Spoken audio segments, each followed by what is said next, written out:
Hello students, you are most welcome to another video of exercise 5.1. This is question number 8. Find all points of discontinuity of f where f is defined by fx is equal to mod x upon x if x is not equal to 0, 0 if x is equal to 0. तो हमारे पास तीन value हो गई, ठीक है। एक तो x is equal to 0 पर हो गई और x इज ग्रेटर देन 0 और x इज लेस देन 0, ठीक है। क्योंकि यहाँ पे x is not equal to 0 है, या तो उससे बड़ा होगा या छोटा होगा, ठीक है। चेक कर लेते हैं। केस 1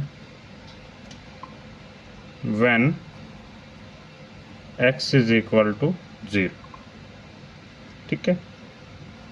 LHL चेक कर लेते हैं पहले।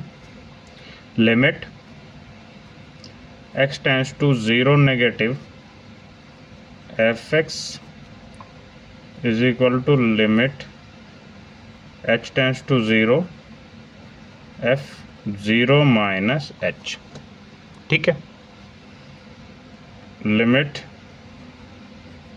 h tends to 0 f minus h हो गया, ठीक है। अब यहाँ पे x की जगह माइनस h रखो आप।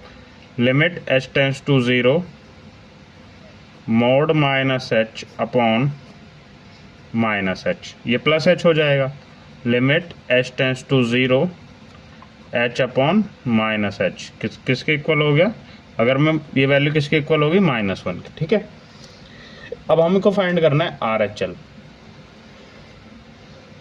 ठीक है। Limit x tends to 0 plus fx limit h tends to 0 f0 plus h, ठीक है, is equal to limit x tends to 0 fh, ठीक है। और ये क्या हो जाएगा? लिमिट h टेंड्स टू 0, यहाँ पे रखो मॉड h अपॉन h, तो +1 आएगा हमारा। क्या हो जाएगा? लिमिट h टेंड्स टू 0, ये क्या हो जाएगा हमारा? +1। तो हमारी LHL is not equal to RHL हो गया। LHL is not equal to RHL, तो ये फंक्शन कैसा हो गया हमारा? डिसकंटिन्यूस हो गया। f is not continuous at x is equal to 0, not continuous at x is equal to 0, ठीक है। आगे बढ़ते हैं।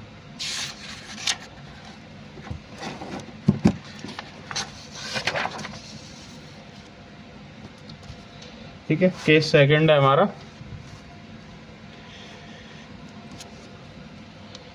केस सेकंड क्या है? When x is less than 0, x is less than 0, ठीक है। और जहाँ पे x 0 है वहाँ फंक्शन क्या है हमारा? fx is equal to mod x upon x, ठीक है। fx इज इक्वल टू, अब x की वैल्यू 0 से कम है तो इसका मतलब माइनस में होगी, तो ये -x अपॉन x, तो fx कितना हो गया हमारा? -1। अब ये कांस्टेंट हो गया तो बिल्कुल, क्योंकि इसमें वैल्यू अब h की वैल्यू रखो या x की वैल्यू आप 0 रखोगे तो भी कि -1 ही आएगा, क्योंकि इसमें कोई हमारा वेरिएबल नहीं है। सिंस दिस इज कांस्टेंट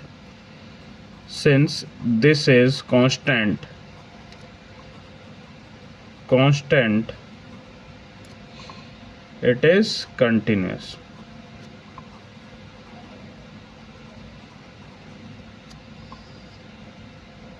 ठीक है। ये क्या हो गया हमारा? कंटिन्यूस हो गया। अब आगे बात करते हैं केस थर्ड की। केस थर्ड क्या है? व्हेन x इज, ठीक है, 0 से जब बड़ा है, तो इसके लिए क्या हो जाएगा हमारा? fx is equal to mod x upon x, ठीक है। और जब 0 से बड़ा है तो वैल्यू हमारी पॉजिटिव होगी, x अपॉन x, और fx की क्या वैल्यू हो गई? 1, ठीक है। तो ये हमारा कंटिन्यूस हो गया, इट इज कंटिन्यूस, क्योंकि ये भी कांस्टेंट हो गया, इट इज कंटिन्यूस, ठीक है। For x is equal to 0। अब केवल x is equal to 0 only, x is equal to 0 is the point of discontinuity, क्योंकि ये फंक्शन वहाँ पे डिसकंटिन्यूस था, पॉइंट ऑफ डिसकंटिन्यूटी। ठीक है, तो फंक्शन हमारा सब पे कंटिन्यूस है, तो F is continuous for x belongs to real number minus 0। ठीक है, hope you understand this and thank you very much।